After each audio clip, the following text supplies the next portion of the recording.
So, good afternoon, friends, and warm welcome to this last session in the series of Delhi 5, which we started day before yesterday.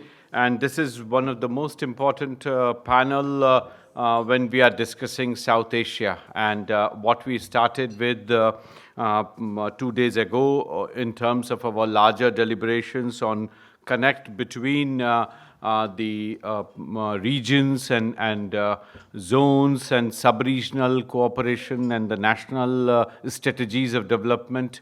This is one session which is exploring potential of regional collective dimension of cooperation, addressing some of the daunting tasks that the national development strategies have, both in context of contribution to employment generation, but also having impact on areas that developing countries haven't paid much attention to, largely in terms of employment creation. As we discussed on day one of this continuing Delhi 5 process, the potential and the young population that we have, which also emerged in the concluding session, we had the dimensions of engagement and partnership, both from the point of view of regional cooperation, but also in terms of providing productive engagement to people, is something that is extremely important. The South Asia Center for Policy Studies, SACEPS, co-chaired by Professor Deepak Nayyar, has been engaged precisely in this task. Since he took over the chairmanship of this organization, the co-chair and the interesting provision in SACEPS, and those of you who are not aware, let me bring that to your attention. The constitution is such that it has to have a co-chair from Pakistan. So one co-chair from India and one from Pakistan. And since he has taken over, there were not many occasions when we could get scholars from Pakistan here. But we have tried, and every time we haven't succeeded. Sometimes we did, and we could get scholars from Pakistan here. SACEP's work program, as Professor Nayyar guided, has focused on some substantive dimensions of engagement. I would leave that for him to further elaborate. But the idea with which we launched a project, and I'm extremely grateful to Asia Foundation for supporting this regional study on taking up a sector which is so much crucial for South Asia, namely the manufacturing sector. And this manufacturing sector and its contribution for employment generation is something that we have tried to explore with the volume that Sabyasachi edited, and I was part of the process. So that has given us a lot of dimensions and possibilities of cooperation with each other. We are also very glad today that we are joined in by extremely accomplished panel to comment on the book, whom I requested, and they have joined here along with Professor Nayyar on the dais. But most important is the connect and the new vision with which Professor Malhotra has taken over as Member Secretary of the Indian Council of Social Science Research. The new dynamism that he has added in his last 3 years at the ICSSR is really very impressive. He has provided, as all of you heard him yesterday, in another context when we were discussing the internationalization of the social science research in India. So far, researchers on their own, as in SACEPS, we have been doing on our own, raising resources from foreign donor agencies, because Indian agencies never used to bother for cooperation until and unless it's a bilateral understanding. So bilateral understanding between India and UK, bilateral understanding between those of us. And when I joined RIS, ITPAD was something that Sukhmoy Chakravarti was leading. So ITPAD project between India and Netherlands. So those were the dimensions of bilateral engagement, but not so much of the regional research-based leadership. Now Professor Malhotra is providing that leadership. He himself was in Nepal last month and met the social science researchers there. He also met scholars, and now he is likely to travel to other South Asian countries as well. Dr. Dushni Virakun, Professor Malhotra is here. She is director of the IPS Colombo Institute for Policy Studies. They are hosting a major South Asia event, and I would very much recommend her to invite ICSSR and connect with you. We are all looking forward for a major South Asia event that she is going to host next month. So this community is extremely active and has been providing support. Sometimes Ford Foundation, sometimes some other international foundation gave some money. But I think now with Prime Minister's emphasis on social science research and bringing in the resources that ICSSR now has got in the fresh mandate is really very impressive. And I think that connect with the neighboring countries on the social science research would be extremely important. With these words, I must also mention the great support that we have got of the SACEPS board member, Ambassador Sharing from Bhutan, who has been part of the SACEPS work program, and I requested him to join this panel along with two subject experts, Professor Alak Sharma, who is director of the Institute of Human Development, and Debuda, Dr. Debupriya Bhattacharya, distinguished fellow, Center for Policy Dialogue in Bangladesh. So this panel is an extremely accomplished panel, and apart from that, it's pity that we could not get the contributors on the table, but their volume is very much on the table. They are right here in front, and they would be telling us brief in 5 to 6 minutes something on the chapters that they have contributed. So without further ado, I once again very warmly welcome each one of you. I would request Professor Deepak Nair to lead us through this afternoon. So sir, you have the floor.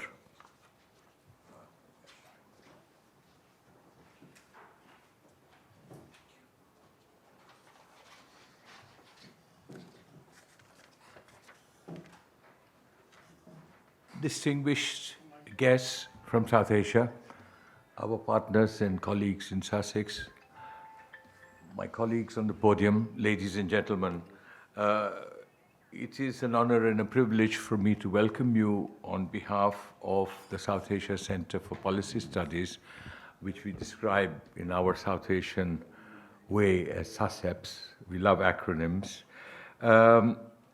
You know, we are a network organization which addresses issues of common concern in South Asia. Research institutions, leading think tanks, who are all represented here around the table, are partners and stakeholders in this process. We are no more than a network.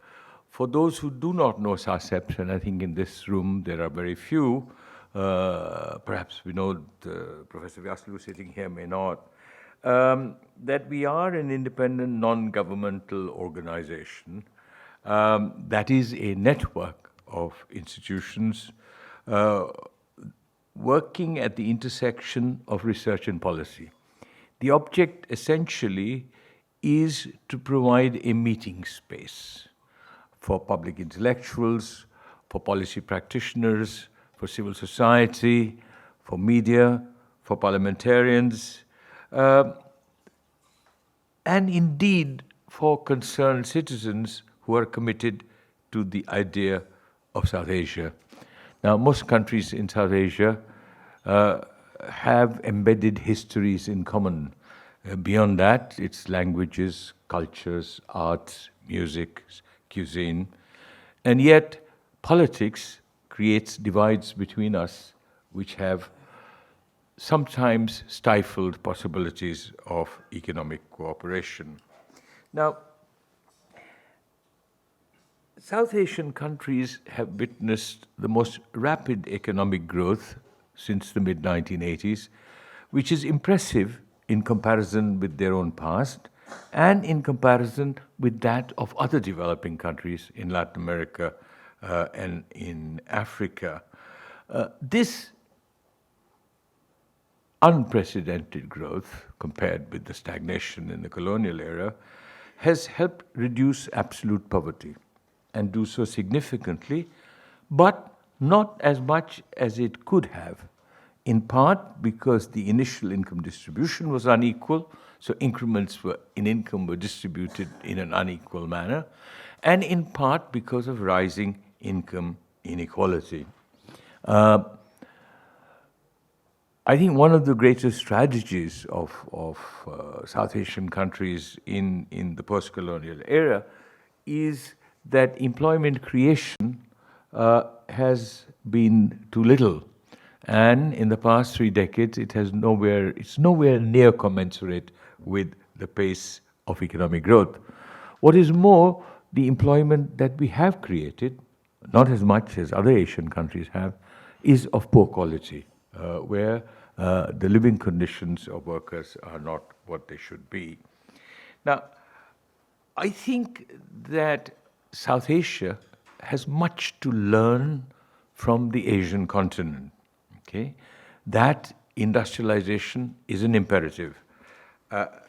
That employment has a critical importance. That we need to focus on human development. That there is a fundamental role for governments in the transformation of economies. Now, if we consider what I call the stunning social and economic transformation of Asia over the past 50 years, we would instantly see, and I've just completed a major study on Asian economic development in the past 50 years, that East Asian countries are the leaders and South Asian countries are the laggards. Southeast Asia, somewhere in the middle, West Asia, always at high income levels, had made very little progress in these past 50 years. But South Asia has been characterized by what may be described in caricature mode as jobless growth. It's not as if jobs have not been created, but nowhere near the pace of economic growth. But what is more, it has been associated with the premature deindustrialization, and the share of manufacturing in both output and employment, with the exception of Bangladesh, has tended to decline in all South Asian countries. Needless to say that our industrialization in South Asia has not gone beyond the horizontal to the vertical, let alone create capacities for technical progress, for innovation. Now, if we think of the next 25 years in South Asia, and this brings me to the book and why we thought of this as an idea, we need to emphasize manufacturing. For one, because it is the path to employment creation, as employment elasticities of output in agriculture are close to zero. And while the share of agriculture in employment remains large, the share of agriculture in output has collapsed. So that gap, which is an index of our underdevelopment, remains large. And second, it is a potential source of economic growth, because what it is going to do is to absorb underutilized or unutilized labor. People, our most abundant resource for development. But in so doing, while manufacturing can absorb people at low levels of skills, unlike services, it also creates the possibilities of these people moving up the productivity chain. And this, indeed, the juxtaposition of the fact that the manufacturing sector has not done as well in South Asia as it has in the rest of Asia, that it has not created employment as it has done in the rest of Asia. This focus on jobs and on manufacturing provided the raison d'etre for our study, which essentially thinks about what went wrong in South Asia and what we might do about it. Now, we have many of the distinguished contributors to this book present in our midst, and it would not be correct for me to preempt what they have to say. With these words, I would like to welcome you all to what I think is a very special occasion for SACEPS. We are a low-profile organization, but we want to get a somewhat better profile, become more visible than we are, because I think the cause of South Asia is important. And there's so much that this populous countries in this populous subcontinent can learn from each other, and create a better world for ourselves. So with that, may I welcome you all once again, and thank you for finding the time and making the effort to be here with us. May I now suggest that we continue with our program, and begin with the launch of this volume.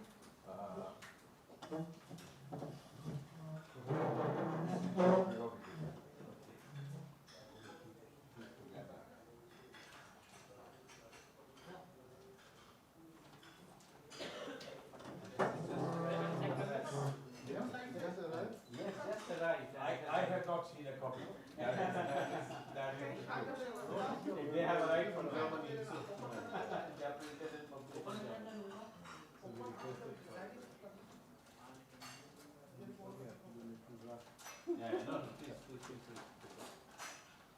So is it German efficiency or such inefficiency?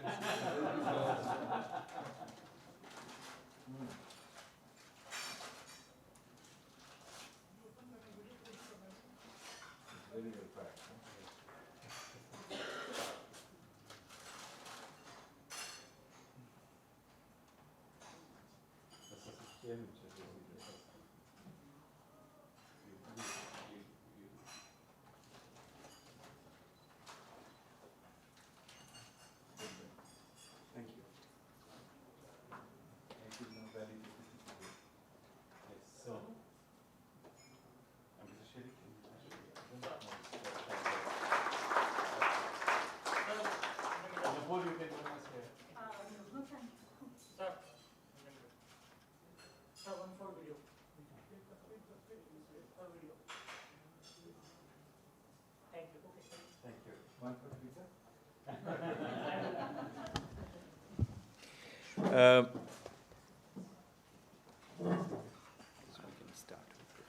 Okay. Now, our program, which has been circulated to you, is that the study is divided into two parts, sort of country studies and cross-country thematic papers. So we are going to have short statements about the brief outcomes of the country studies from Professor S.K. Mohanty, Dr. Famida Khatun, Dr. Dishni Virakun, and Dr. Poshraj Pandey, in that order. Dr. Mohanty, would you like to begin?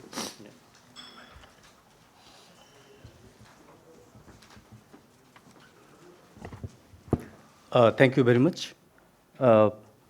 It's really very interesting topic that SACEPS started. And the Indian part we did with my Dr. Sabyasachi Saha. This is for a quite long time, there's a long debate on the linkages between employment and trade. And as you know that trade is becoming the growth driver for many countries, many developing countries, and more than 50% of our GDP is definitely from the external sector. And therefore, in terms of contribution of the external sector on employment is quite substantial. But what is happening at this point of time is that the absolute number of employment is declining in the organized sector. Then there is, Professor Nair said about deindustrialization. There is a debate about that deindustrialization is taking place. That would again reduce the number of employment, and employment generation capacity to again go down. We also see another trend that while the absolute number of employment is going down, the wage bill is going up. That means real wage rate is going up in India. So therefore, now people try to link that what is its relationship with the external sector. Now, India and many other countries within South Asia increasingly sign a number of FTAs, and the number is going up, and several FTAs are lined up. So the question is that whether there is any linkages between FTS and employment generation, and also in terms of trade deficit that many countries are facing, including that of India.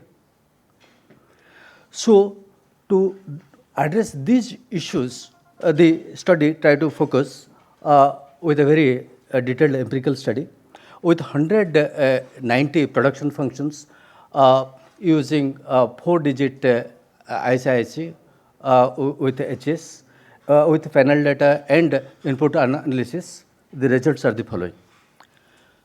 The result shows that RTAs are definitely contributing in terms of reducing overall trade balance of India. That means in the absence of regional trading arrangements that India has already signed and implemented, the deficit to the total trade would have been much higher, and it is reduced because of RTAs. The second issue is about that the FTAs, whether they are really contributing in terms of generating employment.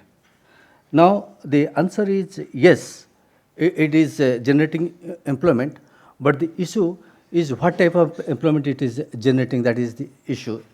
When you talk about type of employment, we are referring to blue colored employment and white colored employment.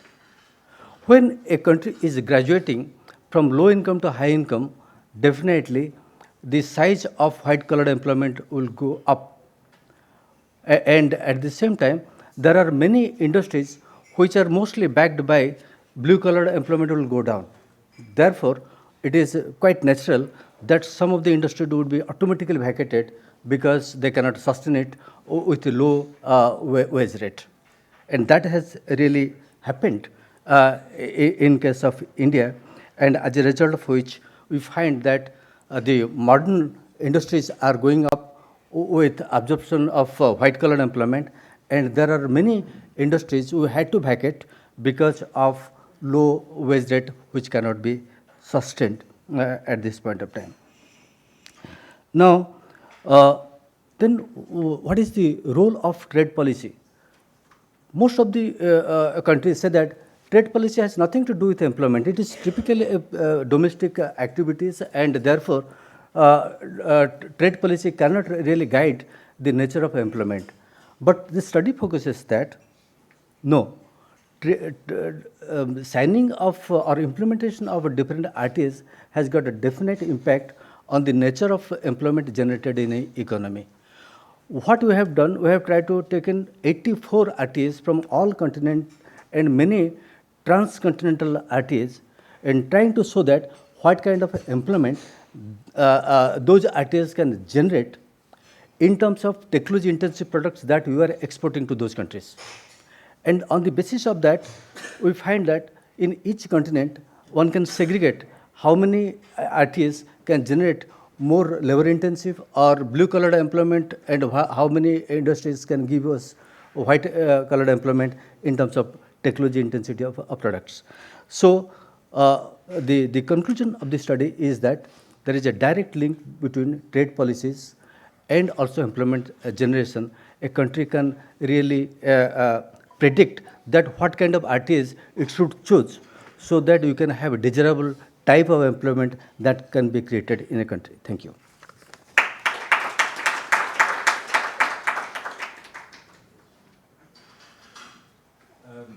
May I now, thank you, Professor Mahanti. May I now invite Dr. Fahmida Khatun. She is the Executive Director of the Center for Policy Dialogue in Dhaka, Bangladesh, and she is part of our network of institutions. Thank you very much, Professor Deepak Nair. Thank you, Sachin, also organizing this 3-day program, huge program. and still I see a lot of enthusiastic participants here. The paper, which is on Bangladesh, it's titled as Job Creation in the Manufacturing Sector as a Strategy for Sustainable Economic Growth in South Asia. So I must apologize in the beginning because I am not the author of the paper. The two authors have written this paper, this very nice paper which encompasses many aspects of the manufacturing sector in Bangladesh, and also it provides some features of the South Asian manufacturing sectors. Also it compared the other South Asian countries in some cases. So the objective of the paper is to give an overview of the manufacturing sector based on the data for a period of, a decade, or for a period of 10 years, to see that what is the composition of employment generation within the manufacturing sector, what is the extent of job creation, and also it reviews national policies related to investment, industrialization, manufacturing sectors, and in general on decent job creation. And it also identifies a number of challenges, and in the end, it provides a few recommendations. So as has been mentioned by Professor Deepak Nair in the beginning, that many South Asian countries have been doing quite well in terms of economic growth. Bangladesh is one of the pioneers, forerunners, you can say, which is doing very well in terms of economic growth. However, this growth has not been able to bring in enough employment for the population, and also it has not been able to reduce inequality. So what we are observing now is that an economic growth which is jobless, which is not capable of reducing the inequality. Of course, inequality is also because there are not employment and income opportunities. So, and one of the sectors where employment can be generated is the manufacturing sector. Because if we look at the structural transformation of the economy, like many other economies, that Bangladesh has been predominantly an agricultural country in the 70s, 80s, but over the years it has gone through a structural change, and these contribution of the agriculture sector has gone down to about 17% now, and the manufacturing sector and the services sectors have taken the lead. However, if we look at the employment composition, agriculture still employs almost half of the people who seek employment. So what we are observing that a sector which contributes less than 20% also can accommodate more than 50% of the population who seek employment. What does it mean? It means that many of them are either underemployed or semi-employed, and they don't have employment throughout the year.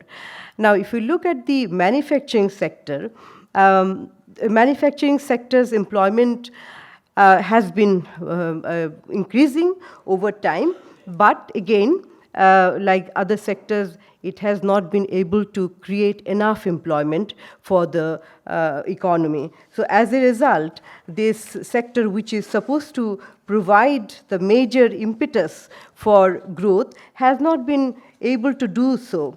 And the paper looks at the dynamics and changes in the manufacturing sector, and how or what are the implications of employment for this sector. And I will not go through in details what are the sectors within the manufacturing sectors, which are the sectors which employ, but just one or two features is that ready-made garment sector is the major absorber or the sources of employment, followed by textile. Now, the gap between ready-made garments and textile is again very high. It is ready-made garment sectors is about 36% or something, and textile is half.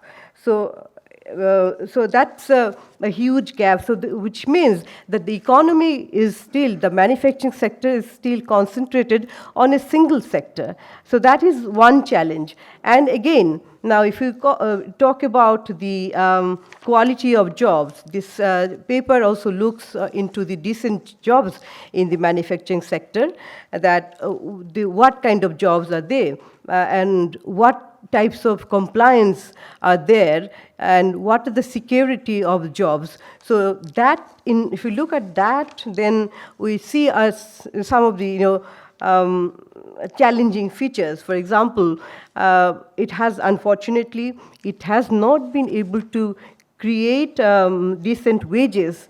Because as you know that it has been also in the public discourse, that the ready-made garment sector, which is the major source of employment, wages is a major or most important issue which is being debated, discussed all along for many years. Of course, it is not only the responsibility of the entrepreneurs who are involved in the sector, but it is also the responsibility of those who source the ready-made garments from Bangladesh, because this is the whole issue of value chain and the responsibility of the buyers cannot be also underplayed. So these issues have been discussed, dealt with very aptly in this paper, because the authors of the paper are also very, they're expert in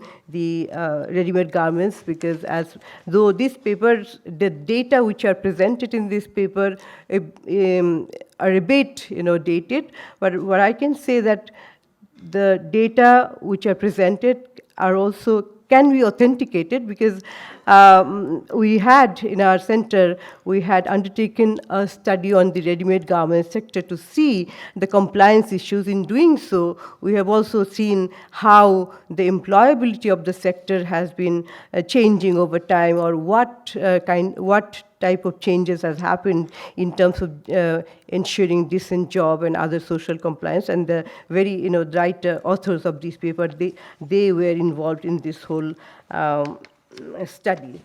So in the end, some of the challenges which have been mentioned, I think these are the challenges of many South Asian countries also, is that the incremental growth of the employment, that what happened in that case.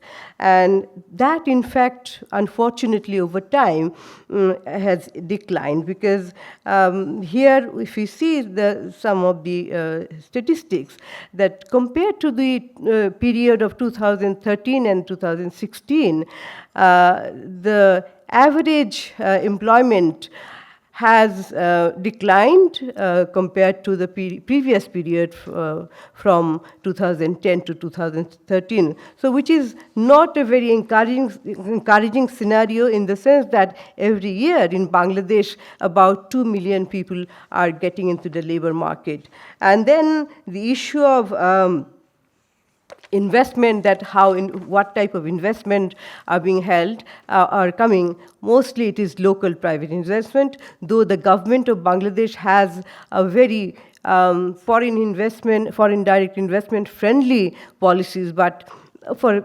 various reasons, various challenges, there are limited foreign investment in the country.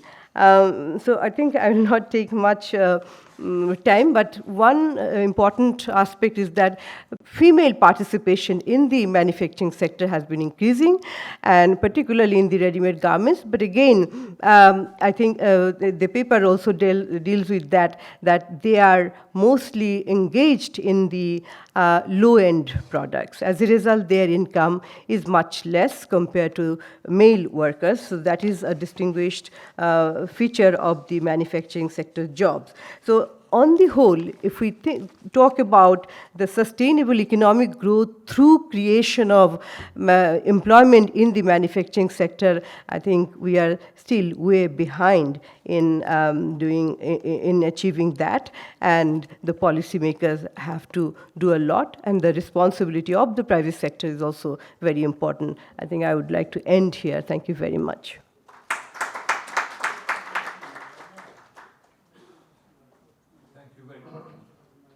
Thank you very much, Famida. I would now like to invite Dr. Dushni Virakun. She is the Executive Director of the Institute for Policy Studies at Colombo in Sri Lanka.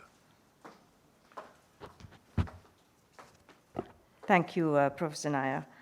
Let me first of all congratulate SACEPS and Professor Malhotra for bringing out this very timely study on manufacturing and employment in South Asia. I think the point has been made repeatedly that this is the fastest growing region in the world, but it is also seeing very high incidence of income inequality, and the two things need careful analysis. Now, I must also, as Famida admit that I'm also not the author of this chapter. It was done by one of my colleagues, former colleagues at the Institute. But the basic message, challenges and issues that are highlighted in the chapter, I think identifies that Sri Lanka is slightly different to the rest of South Asia. Our problem is that we are an aging population. Our demographic transition is very different to the rest of South Asia because we had early investments in education, in health, which has meant our human development outcomes were far better, and as a result, women started to have fewer and fewer children. So Sri Lanka's problem today is one of a shrinking labor force. We are at near full employment. Unemployment has been around 4% for the last 6-7 years, and in fact now we are importing labor. The issue, however, is that even though we have unemployment of about 4%, we have high youth unemployment of about 20% and high educated unemployment. Those with A levels and above, about 15%. And I think Sri Lanka's historical experiences are a good warning to the rest of South Asia. We've had 2 youth insurrections because of perceived income inequality and inadequate access to good employment opportunities. The importance of manufacturing jobs is that it has an immediate impact in improving poverty outcomes, and I think that has been the key experience and message coming out of countries in East Asia, Southeast Asia, China.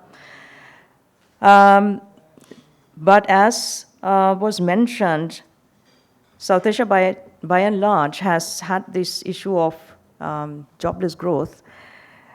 But I'm curious whether we are talking about premature deindustrialization, or is it that the process of manufacturing jobs itself has changed. So much of manufacturing is today services oriented. And a lot of the research that has been done increasingly shows that it's very difficult now to distinguish between what is a services sector job and what is a manufacturing sector job. So I think we also need to do some more research to really come to grips with whether India, Bangladesh, etc. has not been seeing manufacturing jobs, or is it that the current ways of looking at the data doesn't allow us to really disaggregate between different forms of jobs today. So for Sri Lanka, manufacturing jobs is really not what is going to help the economy. We have numbers entering the labor market today is shrinking, and the kinds of jobs that are being generated in manufacturing is not the kinds of jobs that aspiring young people are looking for, and that is why we also have a high rate of migration out of the country. Our educated youth are leaving the country for employment in the Middle East, in South Korea, Malaysia, Singapore, any country that they can go to. And this is a huge loss of productive labor that the country can ill afford. So the chapter also touches on our failed attempts at reforms. Why is it that we have not been able to build on the reforms that were done in the early 1980s that generated manufacturing jobs for women in the garments industry, etc. But since the early 1990s, we have not been able to build on that. And I think, again, it comes to a common South Asian problem of not being able to push through deep structural reforms. That comes back to issues of political economy, institutional weaknesses, etc. So in the absence of reforms in the labor market, in the education skills market, what we are seeing is that labor productivity is dropping, and with the new kinds of technological advancements that are coming with the fourth industrial revolution, our manufacturing sector is at risk of not being competitive. So it is, I think, a huge set of challenges that policymakers need to focus on urgently, to look at where in the value chain can our labor in manufacturing be competitive, to join global supply networks, etc., and not lose sight of the fact that it's not only manufacturing, but it may also be services sector jobs that we really need to focus on now. That is at least for Sri Lanka. It's not so for the rest of South Asian economies. So I think, given the whole discussions that are now taking place on the future of work related to technological advancements, that this book is really very timely to set the current sort of debates and discussions in the region in one volume that is accessible to researchers, policymakers, as well as to the private sector, as they also need to pay attention to this job. So once again, my congratulations to SACEPS and to the editors and to Sachin and RIS for organizing this inaugural launch, and we hope that book gets a lot of publicity and gets read. Thank you. Thank you, Dushni. I'd now like to invite Dr. Poshraj Pandey, who is president of the South Asia Watch on Trade, Economics and Environment, SWATI, in SWATI in Kathmandu, Nepal. He's not only our partner as an organization, he's also a co-author of the chapter in this book. Thank you, Professor Nayyar.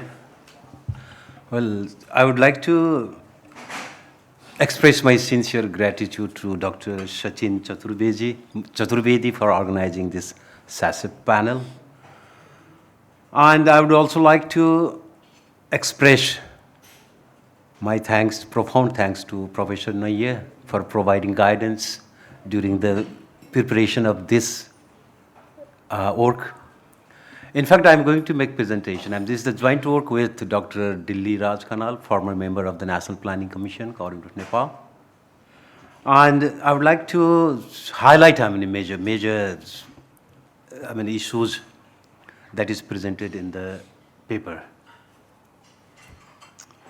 Well, the major objective of this He is also paper, former member of Planning Commission. major objective of this study is to critically review the role of industrial and other related policies in development of manufacturing, and also its impact on employment structure and level of employment.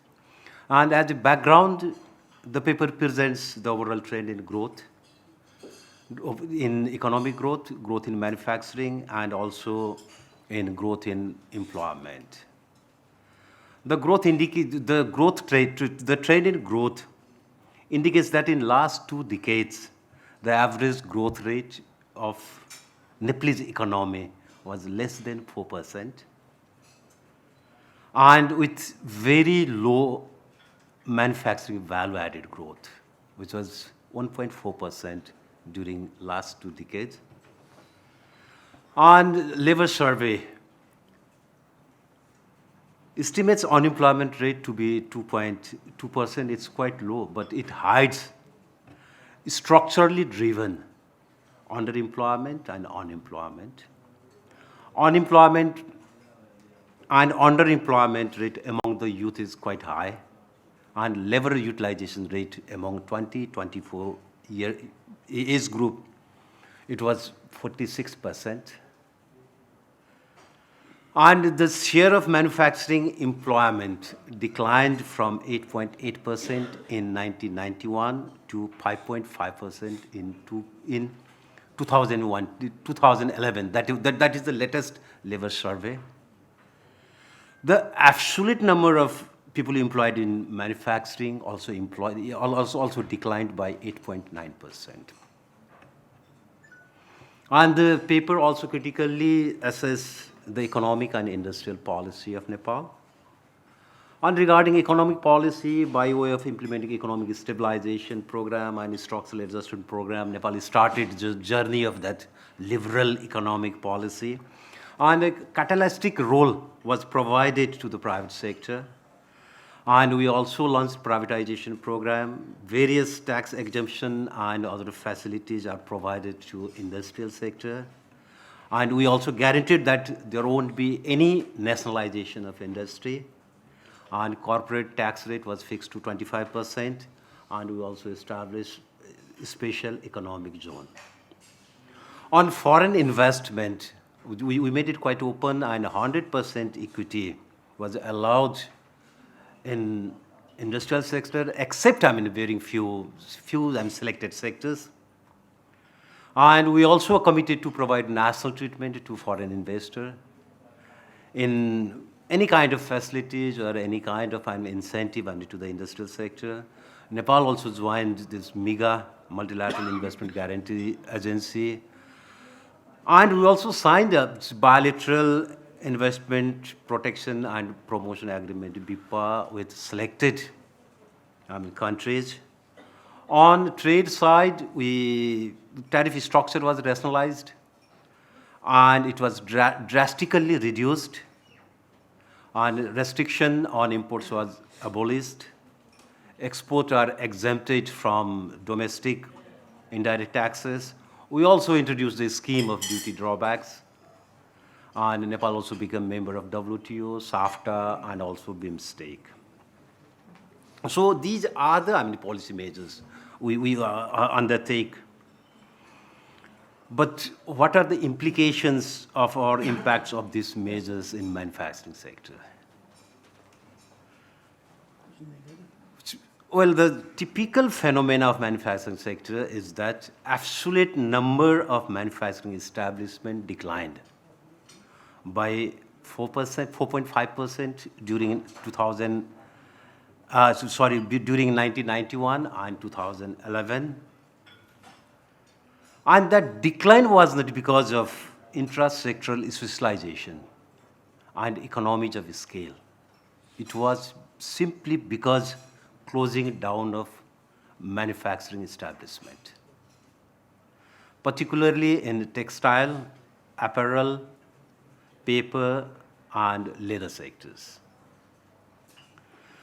And there are very few sectors where number of manufacturing establishment has increased, such as food, fabrication, wood, furniture, But, these establishments were operating below, operating with very low capacity utilizations and with increased unit cost.